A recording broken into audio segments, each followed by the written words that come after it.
मुख्यमंत्री पुष्कर सिंह धामी आज हरियाणा में करेंगे चुनाव प्रचार। पंचकूला से भाजपा प्रत्याशी ज्ञानचंद गुप्ता के पक्ष में करेंगे जनसभा। भाजपा को वोट देने की जनता से करेंगे अपील।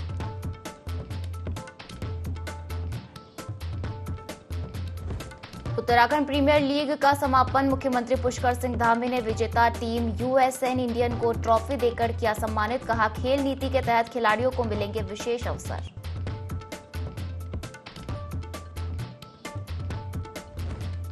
कांग्रेस अध्यक्ष करण माहरा ने भाजपा सरकार पर बोला हमला। कहा, माफिया राज से त्रस्त प्रदेश, केदारनाथ से सोने की चोरी पर सरकार खामोश।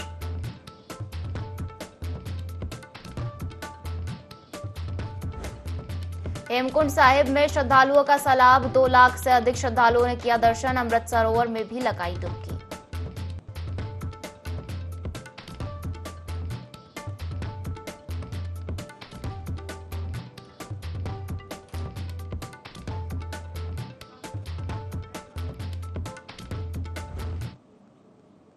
नमस्कार, वो स्वागत है आपका देवभूमि लाइव देख रहे हैं आप और मैं हूं आपके साथ पायल। बुलेटिन की शुरुआत करेंगे देहरादून से आ रही बड़ी खबर के साथ, जहां सीएम पुष्कर सिंह धामी आज हरियाणा में चुनाव प्रचार करेंगे। पंचकूला से भाजपा प्रत्याशी ज्ञानचंद गुप्ता के पक्ष में जनसभा करेंगे। बता दें कि भाजपा को वोट देने की जनता से अपील सीएम धामी करेंगे। हरियाणा में 3 जनसभाओं को संबोधित सीएम धामी करेंगे। बता दें कि हरियाणा में पार्टी के चुनावी प्रचार को धार देते नजर आएंगे सीएम धामी। तो बीते दिनों स्टार प्रचारकों की सूची जारी हुई थी हरियाणा के, जिसमें सीएम पुष्कर सिंह धामी का भी नाम था। स्टार प्रचारकों की सूची में सीएम धामी का नाम है और हरियाणा में चुनावी बिसात बिछ चुकी है, जिसको लेकर आज पंचकूला में जनसभा सीएम धामी करेंगे। भाजपा प्रत्याशी ज्ञानचंद गुप्ता के पक्ष में चुनाव प्रचार करेंगे। भाजपा को वोट देने की अपील जनता से करेंगे। साथ ही हरियाणा में 3 जनसभाओं को संबोधित सीएम धामी करेंगे और हरियाणा में पार्टी के चुनावी प्रचार को धार देंगे।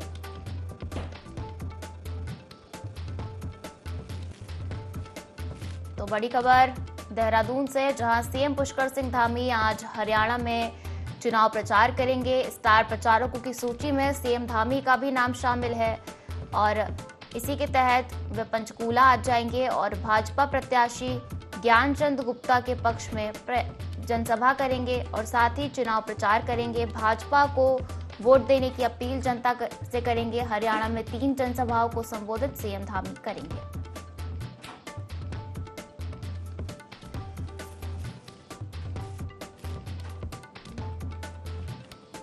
तो सीएम पुष्कर सिंह धामी आज हरियाणा में चुनाव प्रचार करेंगे। पंचकूला से भाजपा प्रत्याशी ज्ञानचंद गुप्ता के पक्ष में प्रचार करेंगे। और चलिए इसी पर ज्यादा जानकारी लेंगे, हमारे साथ संवाददाता विनय सूद लाइव जुड़ गए हैं। विनय, हरियाणा में चुनावी बिसात बिछ चुकी है और भाजपा के वरिष्ठ नेता जो स्टार प्रचारकों की सूची में जिनका नाम शामिल है, सभी हरियाणा में चुनाव प्रचार करने पहुंच रहे और इसी कड़ी में सीएम पुष्कर सिंह धामी भी आज पंचकूला में भाजपा प्रत्याशी ज्ञानचंद गुप्ता के पक्ष में चुनाव प्रचार करते नजर आएंगे। क्या कुछ अधिक जानकारी इसको लेकर?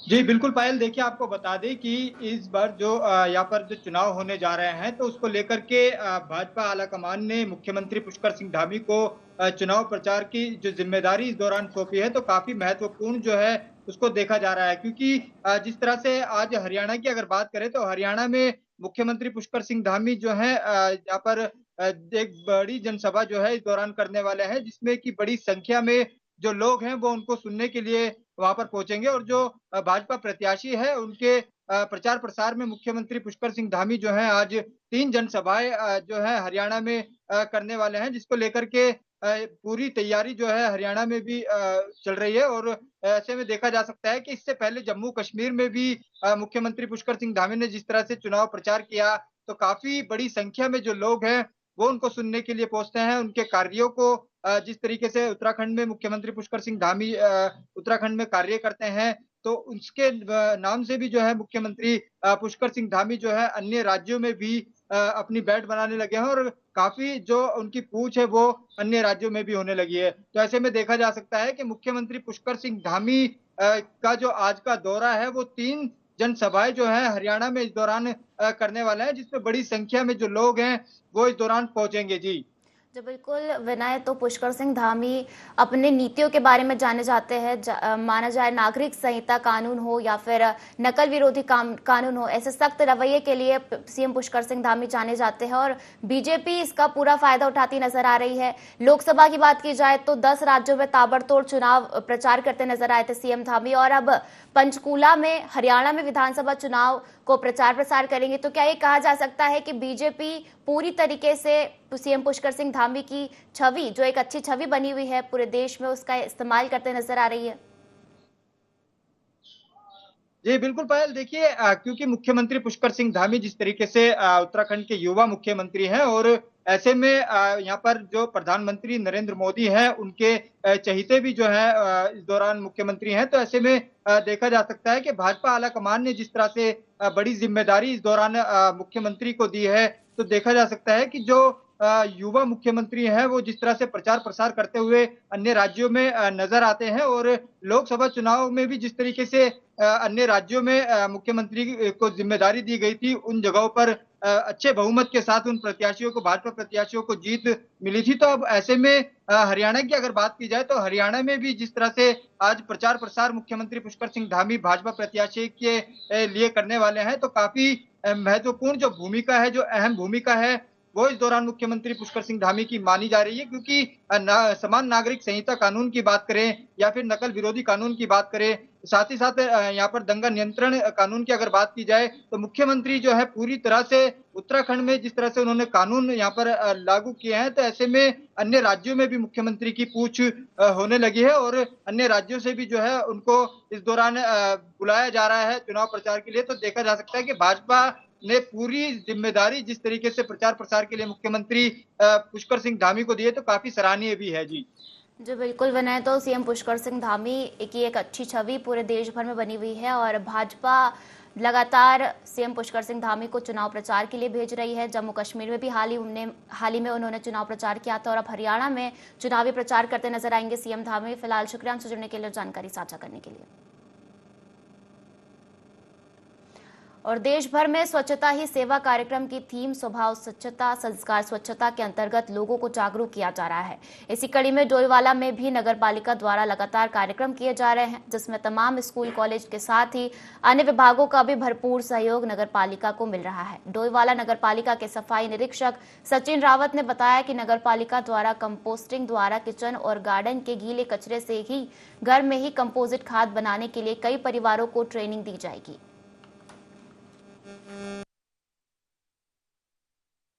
निदेशालय द्वारा हम लोगों को 17 सितंबर से 2 अक्टूबर तक स्वच्छता ही सेवा स्वभाव स्वच्छता और संस्कार स्वच्छता थीम पर कार्यक्रम करने के निर्देश मिले हैं। उसी के क्रम में हमारे द्वारा नगर पालिका क्षेत्र में स्वभाव स्वच्छता और संस्कार स्वच्छता थीम पर निरंतर कार्यक्रम किए जा रहे हैं, जिसमें आज हम लोगों ने वार्ड नंबर 16 तेलीवाला क्षेत्र में बच्चों की स्वच्छता रैली का आयोजन किया है, और विद्यालय द्वारा उस पर बच्चों ने वेस्ट टू आर्ट और निबंध प्रतियोगिता का में भी प्रतिभाग किया, जिसके क्रम में ज़्यादा से ज़्यादा आम जनमानस जोड़ने के एक आह्वान भी किया गया। आम जनमानस से यही अपील नगर पालिका और अन्य सभी विभागों से यही अपील की जाती है कि वो नगर पालिका का सहयोग करें, जो भी कूड़ा है उसको नगर पालिका के वाहनों में दें, और साथ ही आम जनमानस को जागरूक करें।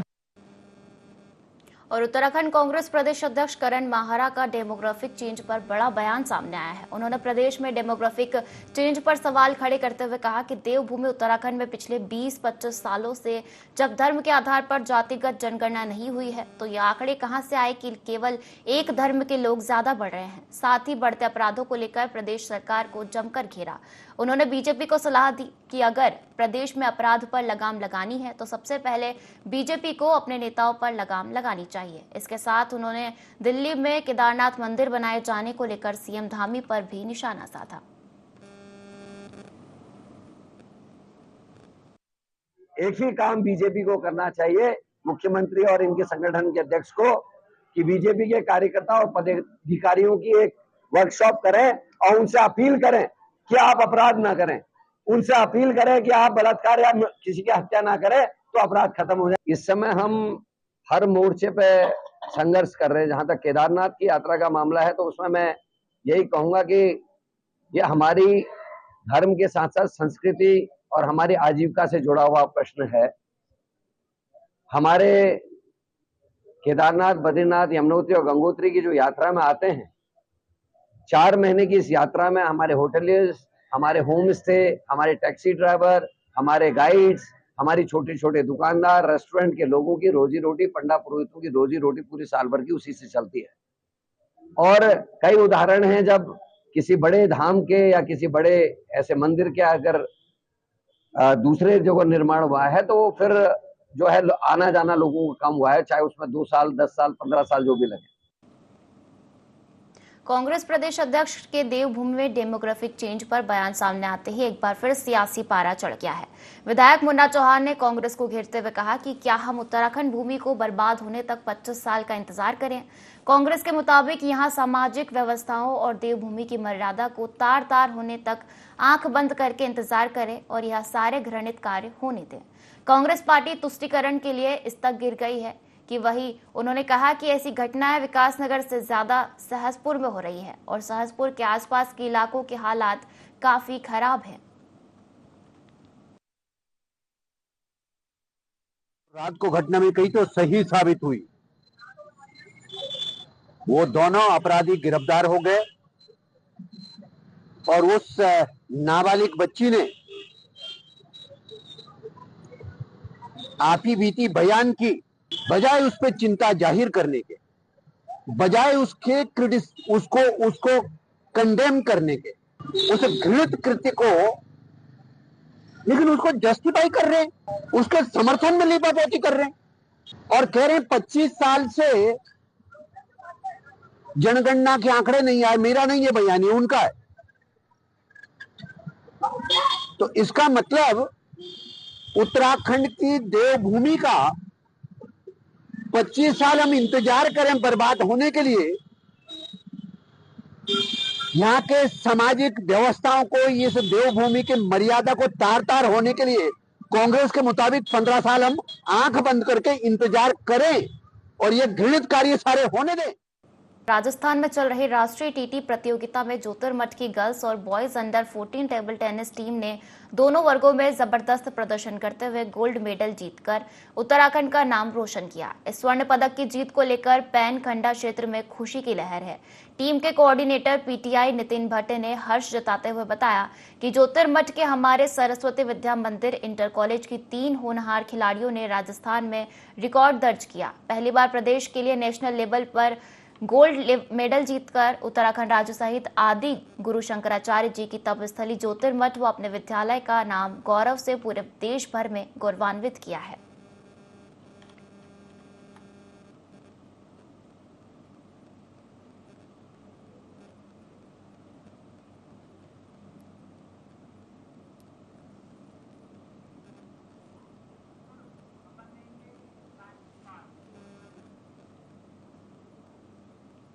हरिद्वार के कौर यूनिवर्सिटी में प्रथम दीक्षांत समारोह का आयोजन किया गया। इस कार्यक्रम में उत्तराखंड के राज्यपाल लेफ्टिनेंट गुरमीत सिंह जनरल ने मुख्य अतिथि के रूप में शिरकत की, जिनका स्वागत कॉलेज के कुलपति ने पुष्पगुच्छ देकर किया। राज्यपाल ने 650 विद्यार्थियों को डिग्रियां प्रदान कर सम्मानित किया। उन्होंने इस मौके पर कहा कि दिन विद्यार्थियों के जीवन में एक महत्वपूर्ण अध्याय की तरह है। उन्होंने समारोह को एक त्योहार जैसा बताया और कहा कि सभी विद्यार्थियों को देखकर गर्व महसूस हो रहा है। राज्यपाल ने विशेष रूप से इस बात पर प्रसन्नता व्यक्त की कि गोल्ड मेडल प्राप्त करने वालों में सबसे अधिक संख्या बेटियों की रही है। उन्होंने कहा कि यह देखकर एहसास होता है कि हमारी बेटियां सफलता की नई ऊंचाइयों को छू रही है और देश का भविष्य उज्जवल है। मैं रुड़की की रहने वाली हूँ। मैंने 2021 टू 2024 बैच में BCA पास किया है। मैंने फर्स्ट ईयर में भी इसी तरह फर्स्ट पोजीशन हासिल की थी और सेकंड ईयर में भी मैंने सेकंड पोजीशन की थी। फर्स्ट ईयर में मुझे 5,000 की धनराशि और सेकंड ईयर में भी 5,000 की धनराशि। आज मुझे बहुत अच्छा लग रहा है क्योंकि मुझे ट्रॉफी मिली है। जैसे सर भी आर्मी बैकग्राउंड से थे, गुरमीत सिंह सर, और मेरी फैमिली भी पूरी आर्मी बैकग्राउंड से है। तो सर ने मुझे यही बोला कि जैसे तुम्हारे फादर पूरे मेहनत किए हैं वैसे तुम भी मेहनत करो और ऐसी एक दिन तुम भी बड़े उस पर बन जाओगे और कुछ ना कुछ हासिल करोगे। आज राज्यपाल यहाँ आए, हमारा पहला कन्वोकेशन। 650 बच्चों को डिग्रियां दी जा रही हैं, जिसमें से करीब 350 बच्चे फिजिकली प्रेजेंट रहे। उनके माता पिता भी आज हमारे बीच रहे हैं और बड़े उत्साह की बात है कि करीब 95% बच्चों को पहले से ही जॉब लग गया था जो यहाँ कॉलेज से गए हैं।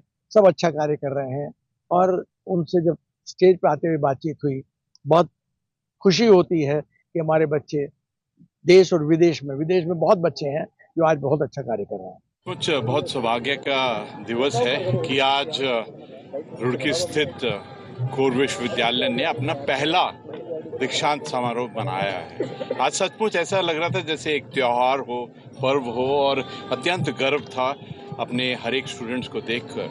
650 ने अपनी डिग्रियां हासिल की हैं, लेकिन सबसे गहरी खुशी तब हुई जब देखा कि जो गोल्ड मेडल विनर्स थे उसमें सबसे ज़्यादा हमारी बेटियां थी।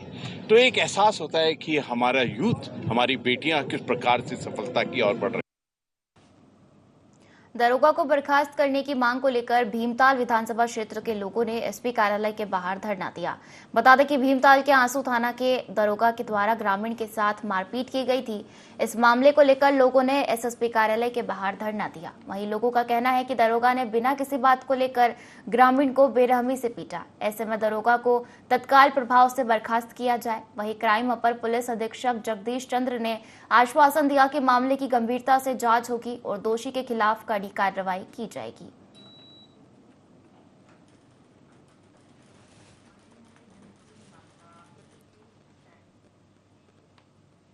खुशनुमा मौसम के साथ हेमकुंड साहिब धाम श्रद्धालुओं से गुलजार है। श्रद्धालुओं की आमद 2 लाख के पार हो गई है। चमोली जनपद के उच्च हिमालयी लोकपाल घाटी में मौजूद हिंदू सिख धार्मिक आस्था का संगम श्री लोकपाल हेमकुंड साहिब में मौसम सुहावना होते ही आजकल श्रद्धालुओं का भारी सैलाब उमड़ रहा है। मौसम साफ होने के कारण लोकपाल घाटी की विकट आस्था पथ पर श्रद्धालुओं में जबरदस्त उत्साह नजर आ रहा है। हेमकुंड साहिब में प्रतिदिन सैकड़ों यात्री पहुंचकर पवित्र सप्त श्रृंग चोटियों की तलहटी में स्थित अमृत सरोवर में आस्था की डुबकी लगाकर गुरु महाराज जी के दरबार में हाजिरी लगाते हुए पवित्र अरदास में भाग ले रहे हैं। श्री हेमकुंड साहिब गुरुद्वारा प्रबंधन कमेटी के वरिष्ठ प्रबंधक सरदार सेवा सिंह ने बताया कि इस वर्ष लगभग 2-2.25 लाख तक श्रद्धालु हेमकुंड साहिब की यात्रा कर चुके हैं। उन्होंने बताया कि इस वर्ष की हेमकुंड साहिब यात्रा 10 अक्टूबर तक खुली रहेगी। मई 2024 को श्री हेमकुंड साहिब जी की यात्रा आरंभ हुई थी और इस साल 10 अक्टूबर को यात्रा का समापन दिवस होगा। मौसम बिल्कुल बढ़िया है, ट्रैक भी ठीक है और पिछले दिनों से जब से मौसम साफ हुआ है यात्रियों की संख्या में काफ़ी बढ़ोतरी हुई है। सो भी 17-18 दिन शेष हैं, तो सभी यात्रियों से निवेदन है कि जिन्होंने भी अपना प्रोग्राम बना रखा है वो श्री हेमकुंड साहिब जी के दर्शन दीदारे करने जरूर पहुँचें। समापन वाले दिन भी लगभग 2-2.5 हज़ार यात्री पहुँचने की संभावना है। इस साल यात्रा बहुत अच्छी रही है और आज तक लगभग 2-2.25 लाख यात्री श्री हेमकुंड साहिब जी के दर्शन करके जा चुके हैं। उत्तराखंड में सिख धर्म से ईसाई धर्म के परिवर्तन वाला मामला गर्माता नजर आ रहा है। रामनगर के मालधन क्षेत्र तुमड़िया डैम में कुछ परिवारों ने सिख धर्म छोड़कर ईसाई धर्म को अपना लिया, जिसको लेकर अब गुरुद्वारे में सिख संगत के साथ स्थानीय लोगों ने एक बैठक का आयोजन किया, जिसमें उपस्थित लोगों ने कई बिंदुओं पर चर्चा की और पहले उन परिवारों के साथ बैठकर वार्ता करने का निर्णय लिया। उनको वापस लाने की हर संभव कोशिश की जाएगी और नहीं मानते हैं तो उनका सिख धर्म से बॉयकॉट कर दिया जाएगा। सिख समुदाय के लोगों का कहना है कि हमारे सिख भाइयों को गुमराह कर धर्म परिवर्तन किया जा रहा है।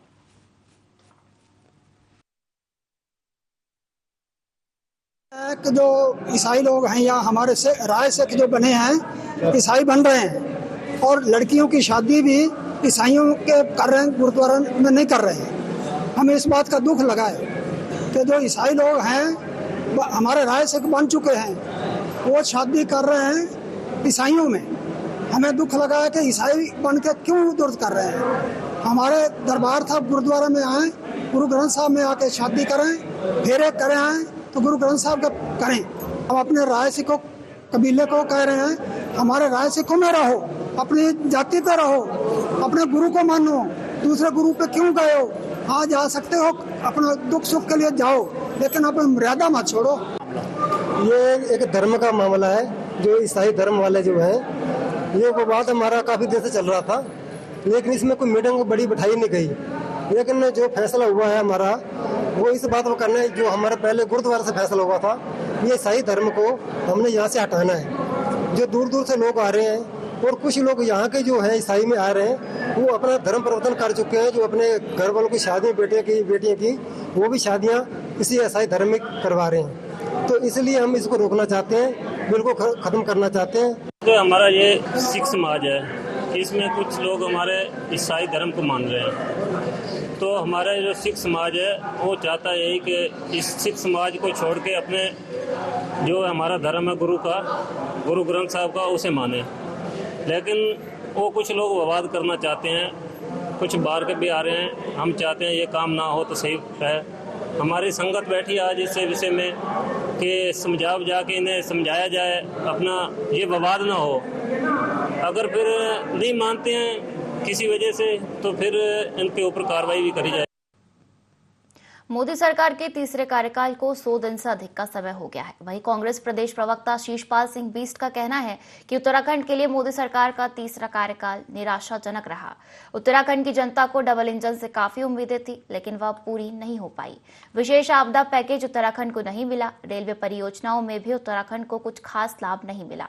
इसके साथ ही वनिग्न के प्रकरण में तो सरकार पूरी तरह विफल रही। उद्यान विभाग घोटाले में रोज नए पहलू सामने आ रहे हैं। सैनिक धाम के निर्माण में हुए भ्रष्टाचार को लेकर सैनिक संगठन लगातार विरोध कर रहे हैं। डबल इंजन का जो जुमला उत्तराखंड को पहनाया गया था, उसका कुछ भी लाभ प्रदेश की जनता को नहीं मिला। मोदी सरकार के 100 दिन तो निराशा भरे रहे हैं। इसमें मोदी सरकार कोई भी महत्वपूर्ण फैसला नहीं ले पाई और जो भी फैसला लेना चाहती थी उसमें सरकार ने पलटी ही मारी है। और बातें जरूर बड़ी बड़ी हुई हैं। रेल परियोजनाओं की अगर आप बात करें, उनमें भी कोई उल्लेखनीय प्रगति नहीं रही। पलायन रोकने में सरकार पूरी तरह से विफल है। उल्टा उद्यान घोटाले में सीबीआई जांच में नई नई परतें उखड़ रही हैं। सैन्य धाम का घोटाला अलग से जो है राज्य की जनता को निराश कर रहा है। तो डबल इंजन का जो तथाकथित जुमला राज्य की जनता को भाजपा ने दिया था, वो जुमला तो बिल्कुल जो है नाकाम साबित हुआ और जनता अपने को हताश, निराश और थका हुआ महसूस कर रही है। कुल मिला के 100 दिन निराश करने वाले हैं और हमारे बेरोजगार नौजवान रोजगार की आस में आमरण अनशन पर बैठने के लिए मजबूर हैं। रुड़की के तहसील परिसर स्थित सीपीयू कार्यालय पर सैकड़ों की संख्या में किसानों ने वाहनों के चालन में हुई अत्यधिक वृद्धि को लेकर विरोध प्रदर्शन किया। बता दें कि भारतीय किसान यूनियन टिकैत के बैनर तले किसान नारेबाजी करते हुए सीपीयू कार्यालय पहुंचे और कार्यालय के बाहर धरना देकर बैठ गए। इस दौरान भारतीय किसान यूनियन टिकैत के गढ़वाल मंडल अध्यक्ष संजय चौधरी ने कहा कि किसान भूखे बढ़ने की कगार पर है। जहां एक तरफ विद्युत विभाग किसानों का उत्पीड़न कर रहा है, तो वहीं दूसरी तरफ पुलिस का सीपीयू विभाग भी किसानों को बेवजह परेशान कर रहा है, जिसको लेकर धरना प्रदर्शन किया गया है। भारतीय किसान यूनियन टिकैत के जिला अध्यक्ष विजय कुमार शास्त्री ने कहा कि अगर उनकी मांगे नहीं मानी गई तो आगामी 1 अक्टूबर को मुख्यमंत्री से मिलकर समस्या का समाधान निकालने का प्रयास किया जाएगा।